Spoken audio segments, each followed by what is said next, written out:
Today I want to make some bass. And there are many, many kinds of bass, so I'm going to narrow it down. And we're going to pick an electric bass guitar. A fretless electric bass guitar.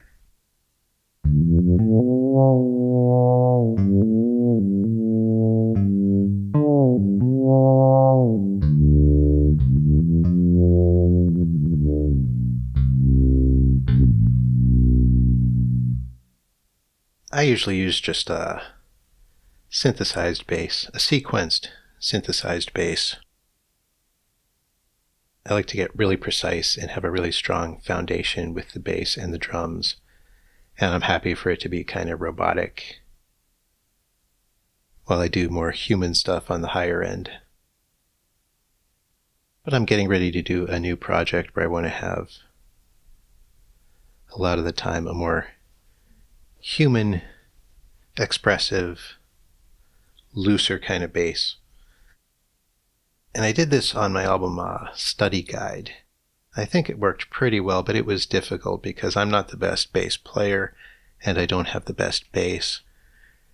And the intonation's all messed up, and I had to basically retune the bass between every part that I played. And I had to work in small chunks. I couldn't go through an entire song. So I think now I want a good instrument bass that I can play. Or at least have that option. And the instrument's very good for playing bass on. The grid has the same layout as your normal bass tuning. So it's really easy to pick up the instrument if you're a bass player, and I think a lot of instrument players were bass players before that. So I'm going to try to make a good electric guitar bass that I can play. And I expect it'll be a little bit buried in the mix. So I'm going to prioritize function over accuracy. It's not really important to me that anybody thinks I'm playing a bass guitar. I just want it to serve that function in the song. As I've said before, I'm never trying to trick anybody. Almost never.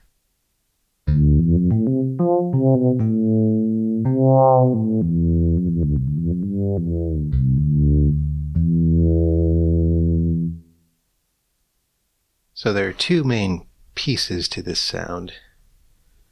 There's the little pluck at the beginning.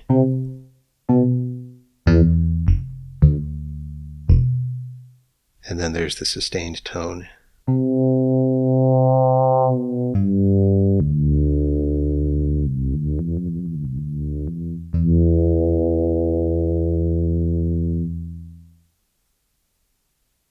So it's pretty simple, but as any bass player will tell you, there's nothing simple about getting the right tone. It's why, much like an electric guitar player, they will usually have a sea of pedals sitting in front of them. And I will get into a little bit of that later. We'll use some effects here. But mostly I'm trying to get the basic sound that we can then feed through whatever sort of signal chain we want to get the final output that works in the song.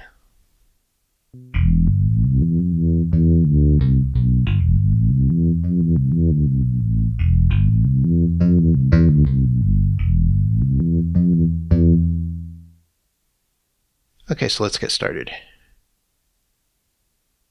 Go and initialize my patch.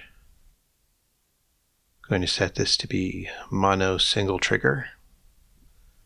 So we will have a legato bass here. A little later, if you're a Linstrument user or some other MPE controller that has multiple rows, I will set this up as a channel per row sound. We'll have single legato strings, and we can play chords on multiple rows if we want to. You can set this up as poly if you'd prefer. If you do that, I would just advise that you keep the release time very short so that you don't have notes overlapping each other. So we'll start here with the easy part, which is the sustained sound. I'm going to go to oscillator 2 and unmute it and mute oscillator 1. And oscillator 2 is going to be of type FM2. And in the scene tuning up here, I'm just going to tune down 2 octaves so that I can play the low notes in a reasonably middle-ish portion of the instrument.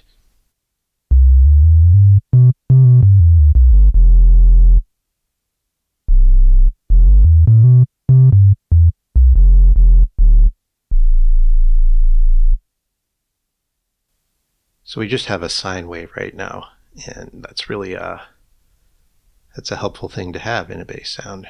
It's very clean and pure and powerful, and loud as hell, so I'll turn that down a little bit. You can use velocity to control the gain. Let's try about 8 decibels.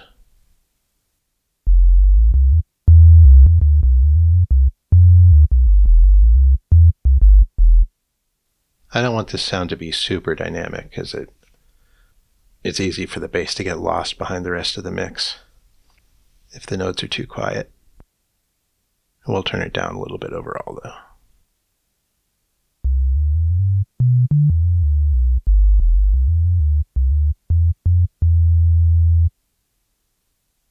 I chose FM2 for this tone because the modulator 1 amount kind of acts very nicely as a tone knob would on an actual bass.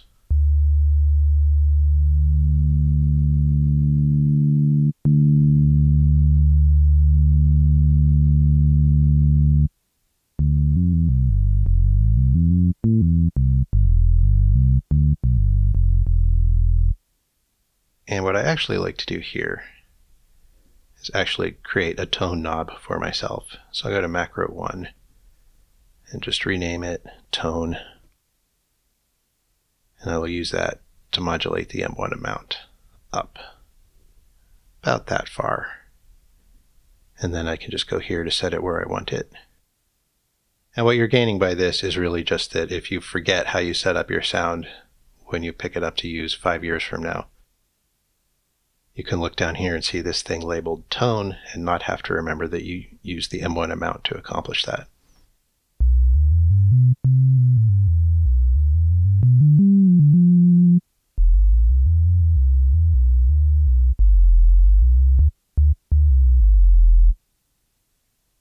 And I'm going to add an extra modulation to my tone with MPE pressure. Bring that up a little bit less. And this just kind of, for me, this adds a little bit of the tone that you'll hear on a fretless bass.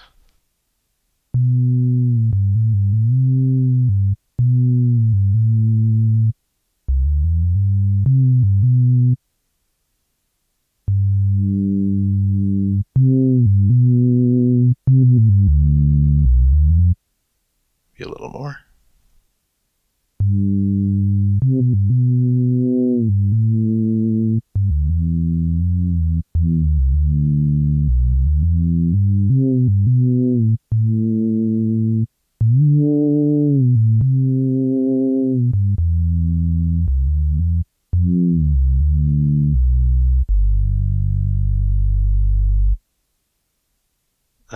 option is to use MPE timbre to do that.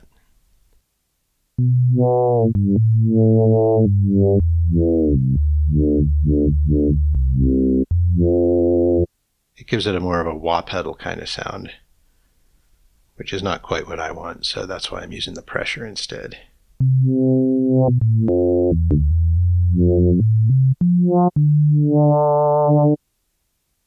And they really are doing exactly the same thing, so I guess it depends on how exactly you're playing, how much control you want to have over the Y versus the Z axis.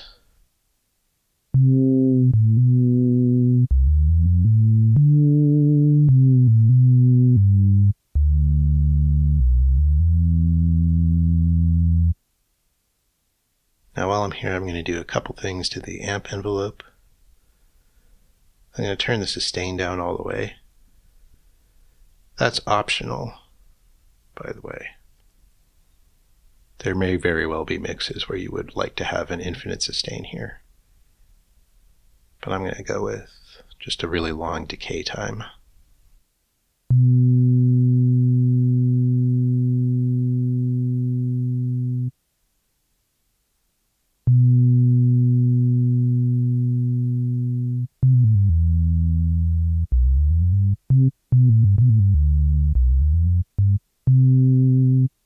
Now sometimes you'll hit an open string and you want it to just ring out. So for that I'm going to use the release velocity and use that to modulate the release way up.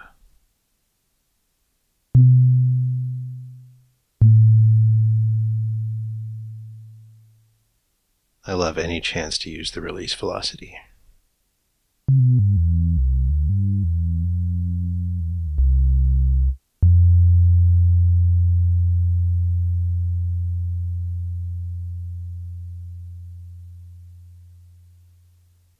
Okay, so that's our basic sustain tone. Now I want a little pluck at the beginning of my sound. So I'm going to unmute oscillator 1. Actually, before I do that, let's go down here to LFO1 and set it to envelope mode. Turn down the sustain, turn down the release, deform it. And this is going to be my pluck envelope that I'm going to use for all the pluckiness that we will hear. Okay, I made a little mistake here. I had to reset a few things. Hopefully there won't be any snags as a result. So I just set up this envelope, and it's modulated by velocity. I'm going to use that to modulate the M2 amount, and that will give us some tone to our pluck.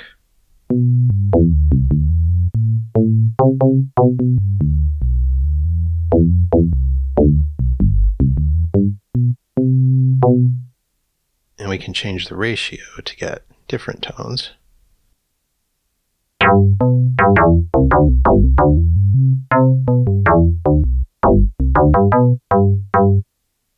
So maybe there's too much modulation on the amount.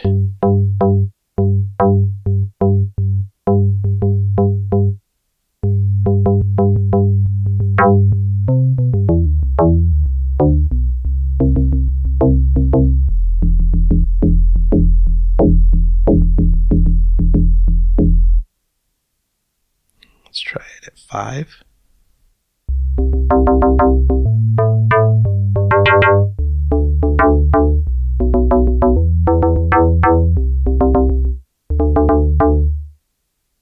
So what we're getting here is kind of a classic FM bass sound, which is not exactly what I want to end up with today, but it is that would work for these purposes. It's a valid choice, and if you like that sound, then this is one way to get it.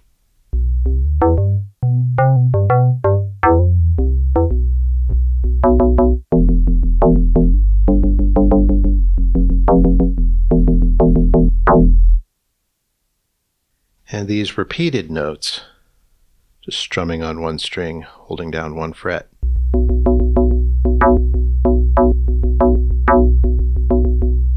That can be a little bit difficult to do on an MPE instrument, or on any keyboard really. I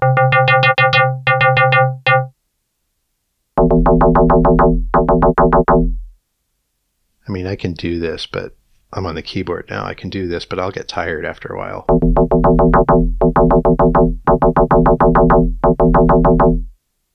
Hard to keep that up for the whole song.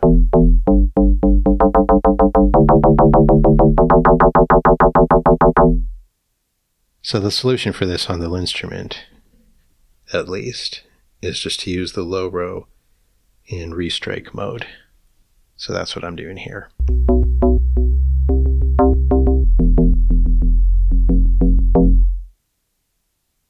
Okay, so I want it to sound a little more like a bass guitar and less like an FM synthesizer.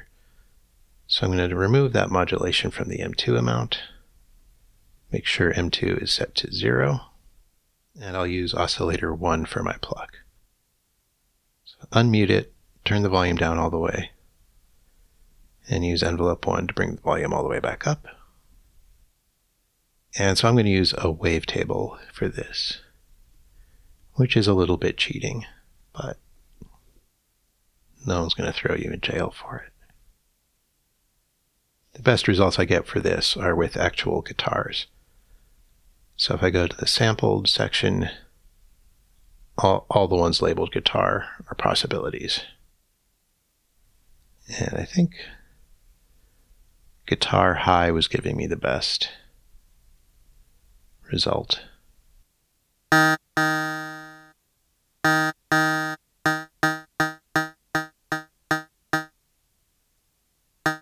If we scan through this with the morph,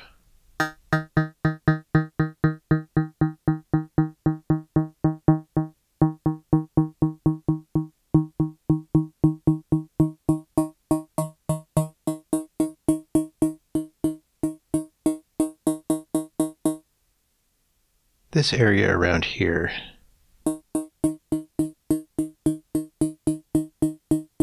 has more the feeling of a picking noise to me, which is what I would like to hear. But it's got some very high-end buzziness to it. I'm going to tame with the low-pass filter.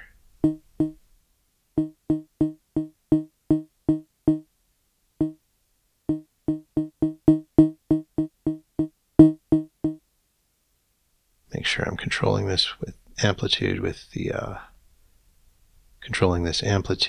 velocity. Maybe the minimum will be a little bit higher. You can turn the decay up for a little more pronounced pluck.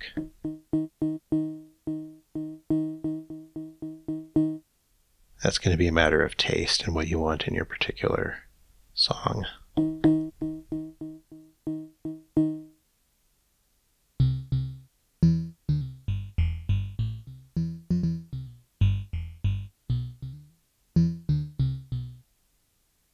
Now there are a couple things we can do to liven this up a little bit.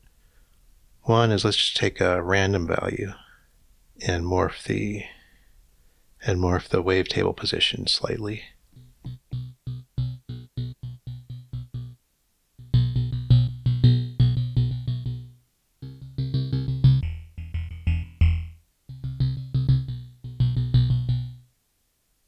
So I'll just give you a little variety in your plucking sounds and make it a little less robotic.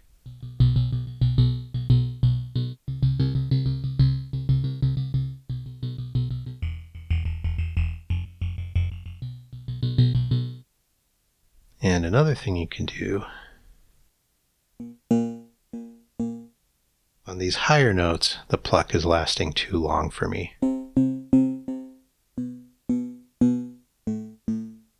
And on the lower notes, it's maybe a little bit short. So I'm going to use keyboard tracking to just turn down this decay a very little bit.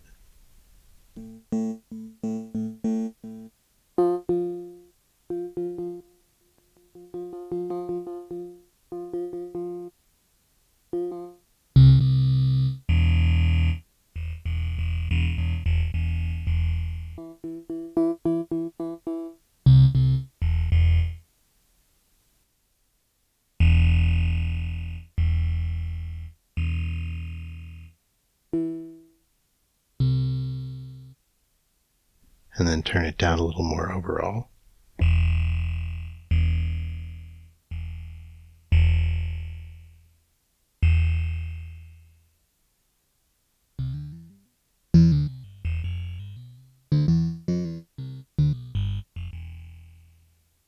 Now let's see what happens when I bring back our sustain.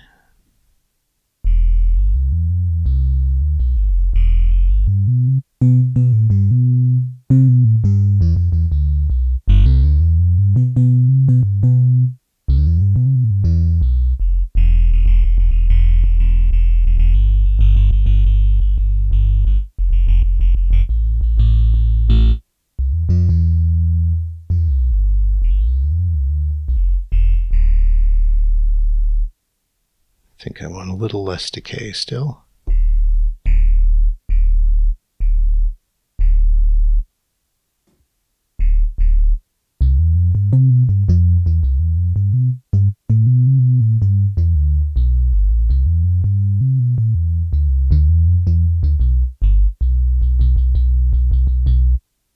Now I want the pluck to be a little bit relatively louder compared to the sustain.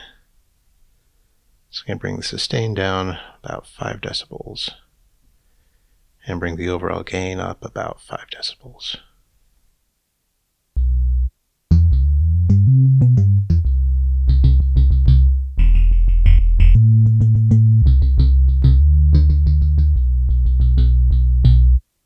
Let's see how this sounds with some drums.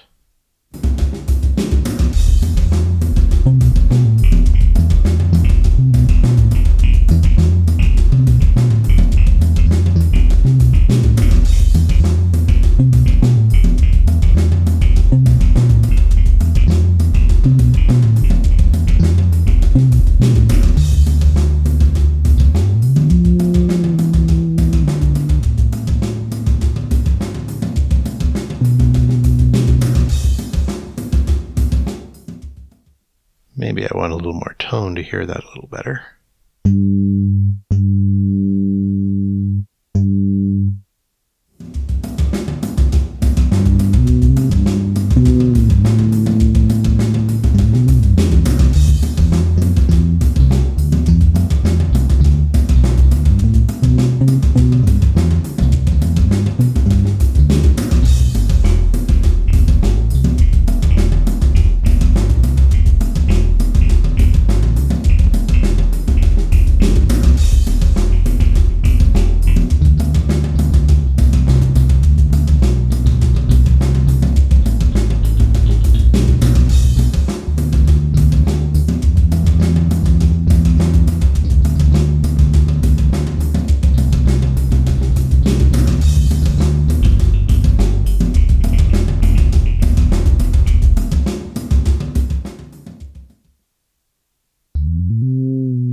So this is now more or less the basic tone that I'm looking for.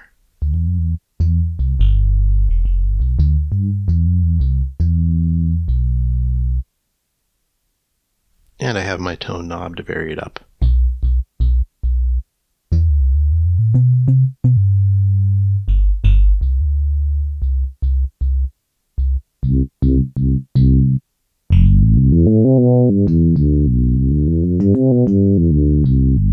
Actually, let's hear the drums with this tone.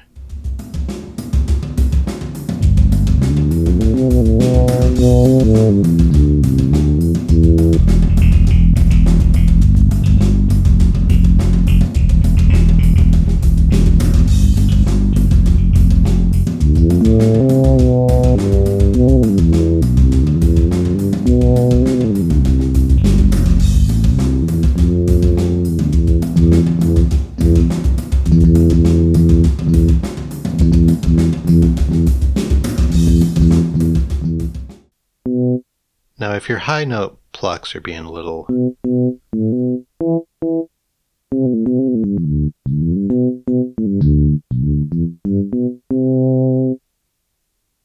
inaudible, I I guess they're okay. You can turn down this key tracking modulation that we added.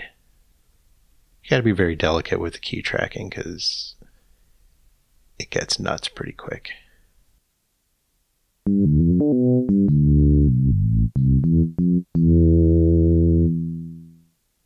Okay, so I think this is a pretty good bass tone.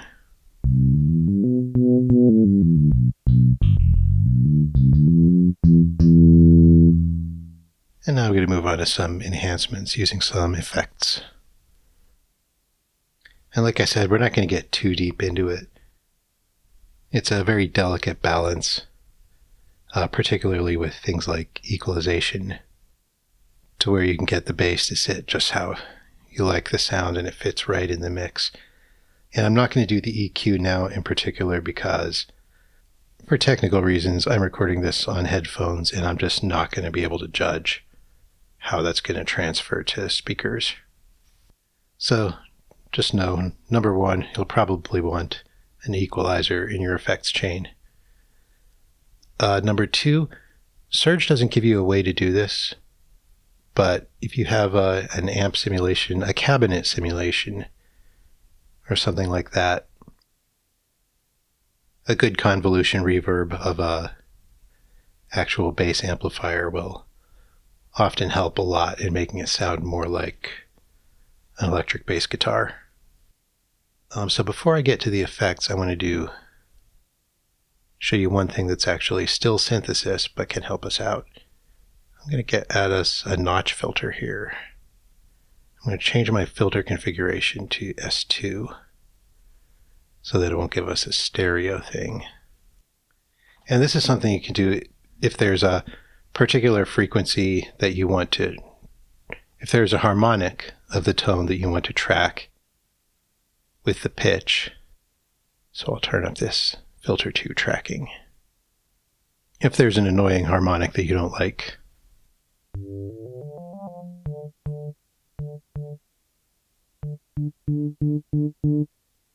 turn up the resonance to narrow that band. And we can click here to see exactly what it is we're doing.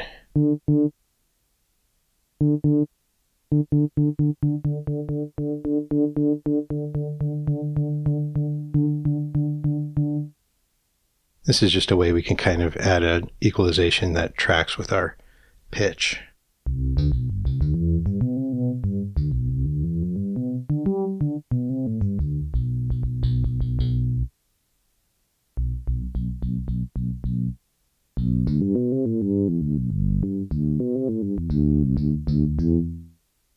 And this also has the effect of kind of enhancing the frequencies surrounding the dip. So it can give you actually a more aggressive sounding harmonic here and here, which can just help you shape the sound the way you like it.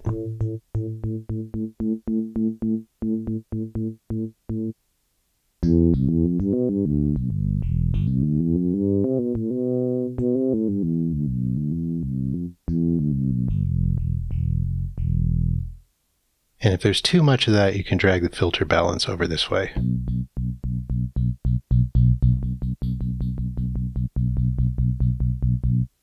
So that you don't completely get rid of this middle frequency.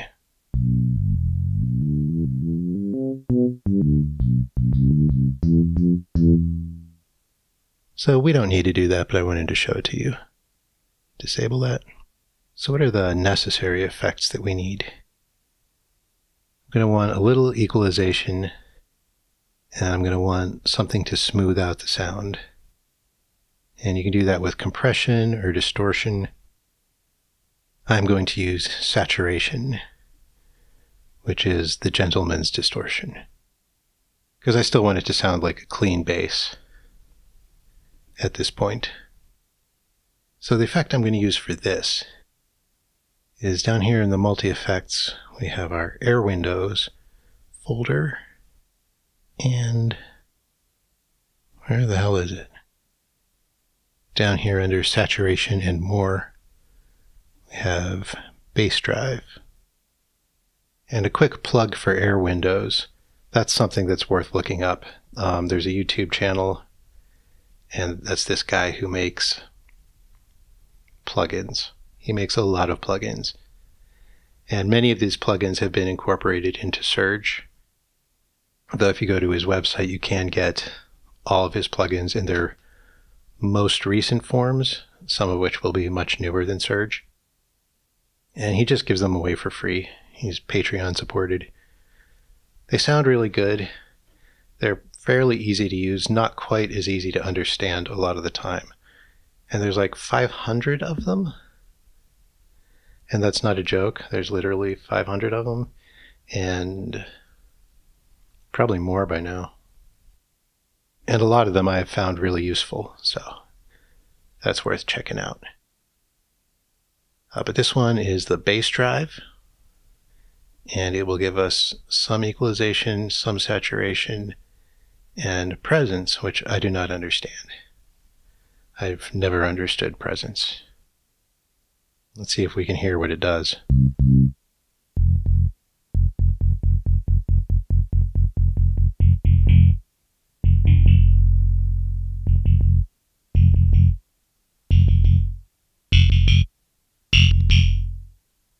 Okay, at the top here, it is sounding kind of more present. No idea how it's doing that, but it's too present for me. I only want it to be somewhat present.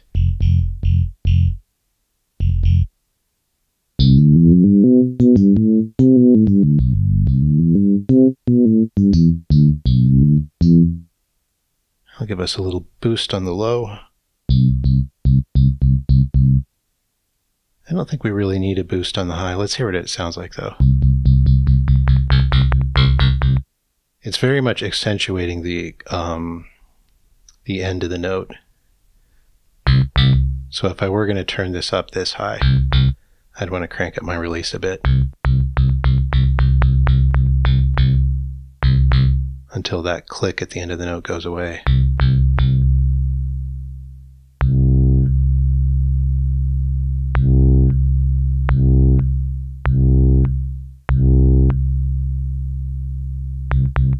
But I'm just not going to use that much high.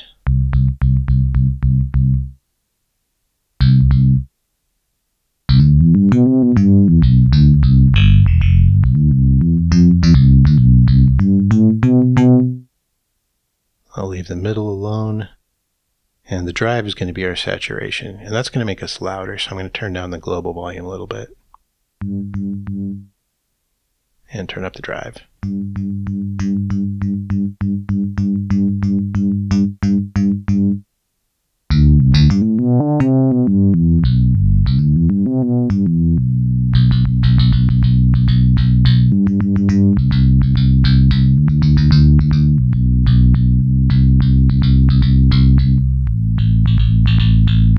Now let's hear it with our drums.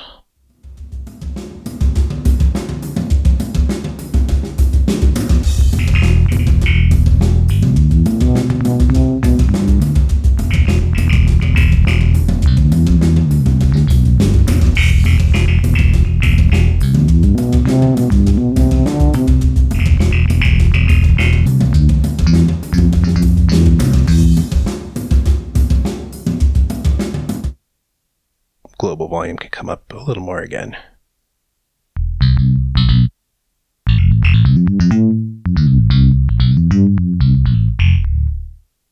So the saturation will do two things. It'll level out the overall signal so that the quieter parts will be boosted relative to the louder parts. And it'll also distort the harmonics a little bit, which will give us a more audible sound, actually, rather than just being a felt sound on the lower notes.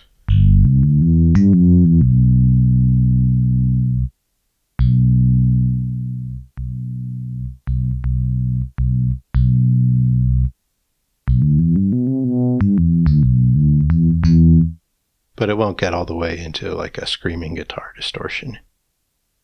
So now let's look at how to do a screaming guitar distortion. I like to keep everything in Surge for these tutorials. But if I were doing this for real, I would probably reach for a different distortion plugin to go after surge in the chain. So let's go with overdrive. Not that the distortion one is bad, it's just that there are better ones out there. And we can do some more equalization here if we want to, but I'm just looking for the drive.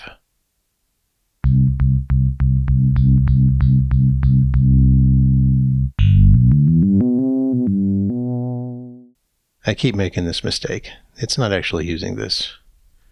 You gotta put them in the top row. All right, now we should be able to hear something. There we go.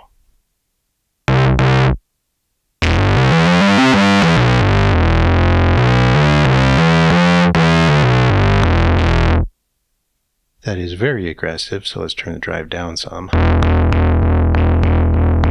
so that it will continue to sound somewhat like a bass at least.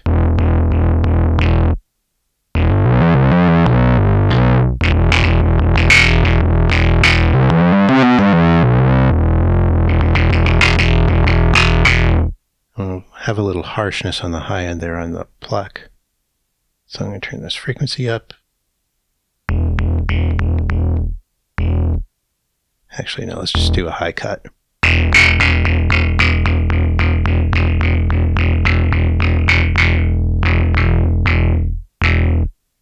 And let's hear it with the drums.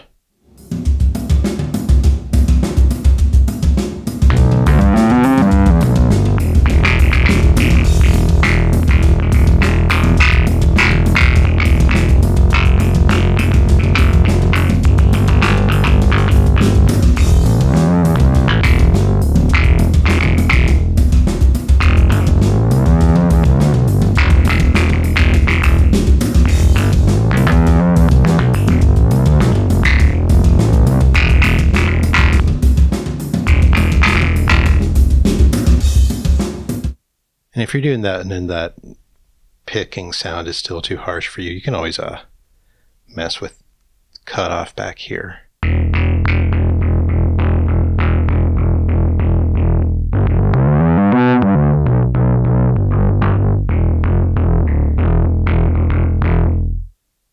So there's your distortion. Note about this, I think for both of these effects, the next thing I'm going to do is show you how to set up the channel per row version of this sound. And these effects, I think, particularly the distortion, you would want to put that on the whole group of voices for the channel per row setup, rather than on this individual one. So I'm just going to deactivate that, and I'll see if I can show you this channel per row without it going nuts, because I got to do it while recording, so it's going to be a little tricky, but I should be able to do it. Okay, so if you're working with a instrument or with another MPE controller that has multiple rows and a channel per row mode, or if you have a split on some more keyboard-like controller, you might be able to do this with that as well. So in my channel per row mode on the instrument, I have channels 7 through 14 set up to be my channels. I've got the sound now that I like, so what I'm just going to do is duplicate this track 7 times, arm them all for recording. I'm going to group these because I would typically add my effects chain here on the whole group. Then I just have to pick my MIDI channels.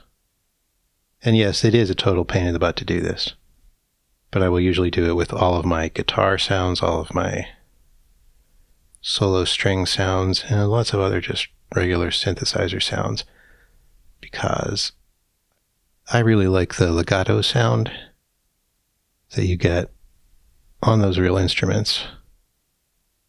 And you still have the polyphony. You can still play chords on multiple rows, multiple strings, as it were. So I have a lot of my sounds I set up this way.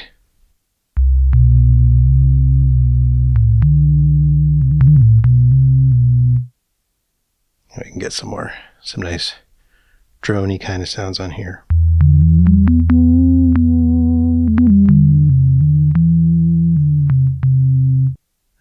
You know what? I made a mistake. What mistake did I make?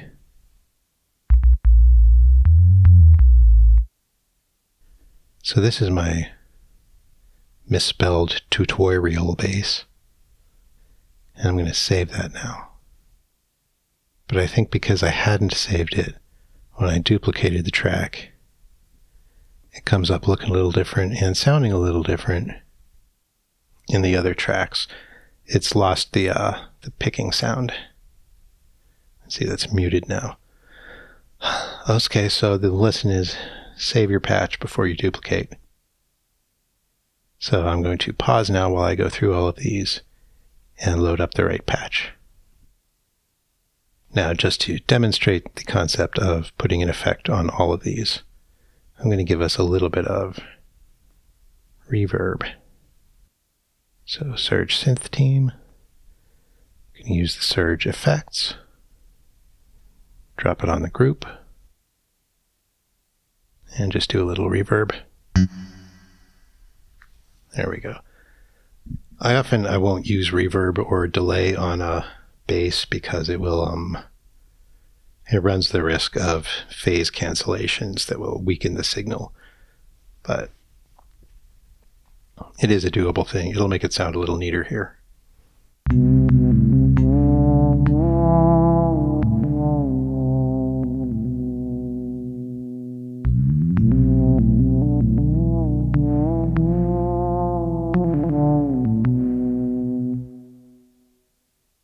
We do want some high frequency damping, I think.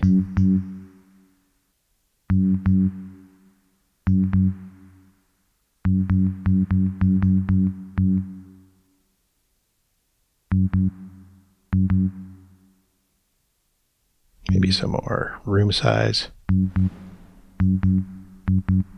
a shorter decay time. And now I still have my legato play, but I can use multiple rows.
Okay, this reverb kind of sucks. For this purpose anyways.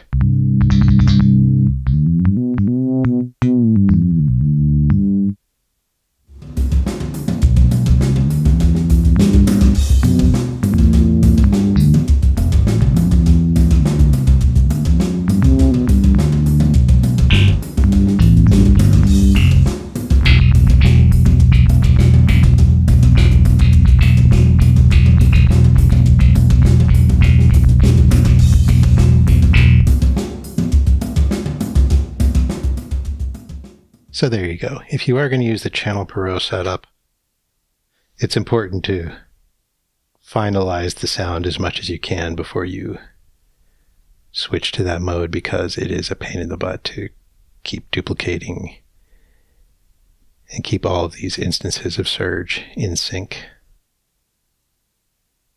But there you go. Have fun making basses.